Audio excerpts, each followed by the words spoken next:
Hello and welcome back to another episode. Today you join me back here once again in the camper van. I simply had to follow up on last week's video preparing for our first weekend adventure away in the camper van with a little report, a little debrief if you will, as to how our first foray into the world of campervanning went. And I'm happy to say it went very well indeed. Last week, this camper van felt very much as though we were still sort of borrowing it off someone, almost. And actually, for the first couple of days, I was texting the previous owner, asking, "Well, how do you turn this thing on, and where's that?" And we were getting to know the vehicle. But having spent a few days now, traveling in it, sleeping in it, eating in it, living in it, this feels like our camper van. And I'm so pleased about that. You know, it was possible that we might not really quite gel with the space, but this space is perfect for us. So I'm really, really pleased about that. We set off on Thursday to spend a single night at a place called Scarcroft in West Yorkshire, a little campsite with a farm, and it seems like an artist's commune as well. Because having plugged in the camper van for the night and set up, I was sort of exploring the grounds, and they had all these little sculptures sitting around. Some of them beautifully affected by the wind, for example. There was one in particular with this couple that were just sort of, I suppose, embracing as the wind blew. It was a wonderful sculpture, and it was a really nice place to spend our first night in the van. Not least because we were right next door to a toilet block, so there was toilet, showers, essentially comforts are in there, and we were just getting to know this place in terms of eating and sleeping. This kind of. The next day, we had to travel all the way down to Oxford, where my wife was having a university reunion. And that night, I was on my own with the dog, with Indy, in the camper van, and that was a completely different experience. We were on a cow farm, and actually the landscape kind of freaked me out. I'm from North Wales and living in the north of England. I like my landscape lumpy bumpy with a bit of character, whereas that part of the world is just alien. It's just completely flat. It's completely weird. It's like it's devoid of landscape features. So I was a bit freaked out by the landscape. But the camper van very much helped me to feel at home. And also, it was a really nice space just to be in for the night. I didn't feel cooped up. I didn't feel as though I was claustrophobic.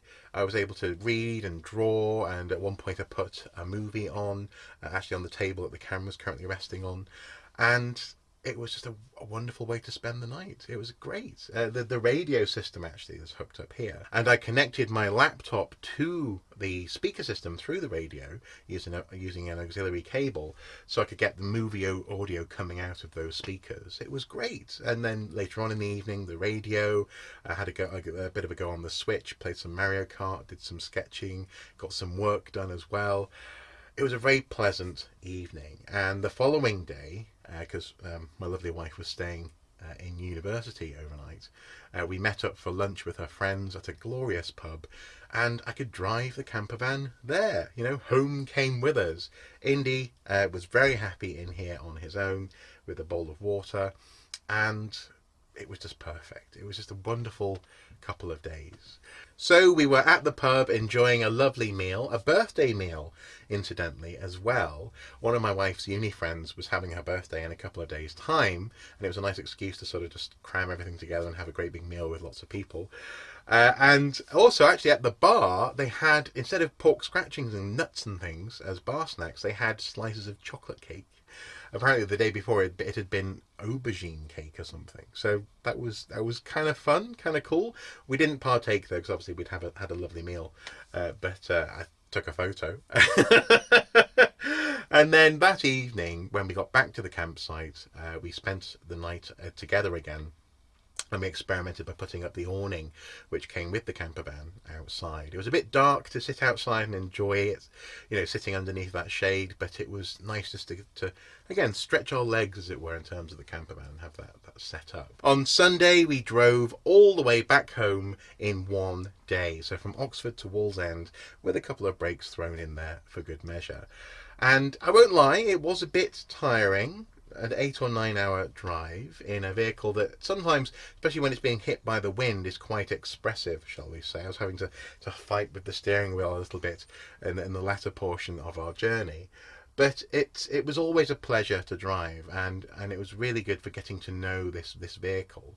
In so much as, for example, the driving height, the seat is much higher than a car, maybe twice the height of a car off the ground, and only slightly lower than a full-size truck. But for example, we're taller than a transit van in the driving seat here. So you always feel as though you're in control of the space. You have spatial awareness and lots of transferable skills from the car into the van. You know, you don't need a special license to drive the camper van. But that 8 or 9 hour journey really hammered home how to drive this thing safely and properly and well. And I enjoyed it. It was really good. Yesterday, my lovely wife had taken an extra day off work on Monday in order to recover from her weekend. You know, obviously lots of drinking and fun was involved, so she needed that recovery day. And we decided actually to go as a little extra treat up to Sea Houses, a little bit further up the northeast coast, for a fish and chip lunch or luncheon by the harbour, and that was lovely. But Sea Houses wasn't just an opportunity to have some lovely fish and chips. It was also a chance for my wonderful wife to get to know this van as a driver herself. Over the weekend, I did all the driving because she, quite wisely, I think, had a sense that she didn't want to have her first drive in this vehicle be on the M6 in the south of England. Not that she's skittish in any way at all. She's been driving for longer than I have, but I respect the fact that she had a sense of what she did and did not feel comfortable doing as a first time in the van. So instead, we drove up to Sea Houses, and she really got to know the van in that drive. We drove on a motorway, on an A road, and also actually on some country roads, and she explored the vehicle, shall we say. Definitely hit a pothole or two, but it was fine, and she feels much more comfortable now and confident as the driver of the camper van. And also, actually, while we were at Sea Houses, I got a chance to try out Time Crisis 4, the arcade shooter, and I had lots of fun playing that. It has been a little while since I played Time Crisis, but it was great to see Time Crisis 4 up and running in a relatively local arcade. We do go back to Sea Houses every now and then. In fact, we actually went on our honeymoon to Sea Houses. Fun fact there. And why wouldn't we? Great fish and chips, a castle nearby. We drove past Bamburgh Castle on the way home. The arcade, the seaside. It's just a great place to be, a great part of the world, and a great way to round off a wonderful weekend away. And in that sense, I'm just so happy. We're both so happy. Both me and my wife are so happy with how this weekend went and what this camper van represents. More wonderful weekends like that. It's just brilliant. I'm just bubbling up with excitement at the prospect, and it was just lovely. It was lovely. So hopefully you guys have enjoyed this little mini report as to our first camper van weekend away. And if you're a bit freaked out at being back in the camper van, worry not. Next week I'll be back in the house. In fact, I plan on either sharing with you one of the Alice games, maybe Alice Madness Returns, possibly, or a little overview and some of my thoughts on the Studio Ghibli film From Up on Poppy Hill. Frankly, I'll talk about both of those things at some point in a video, but the point is, next week, back in the house. Anyway, this has been fun, and thank you so much for sharing your excitement as well on that previous video, because it's just been lovely to be able to share this and have such a great weekend away. As ever, guys, until next time, do take care. Bye bye.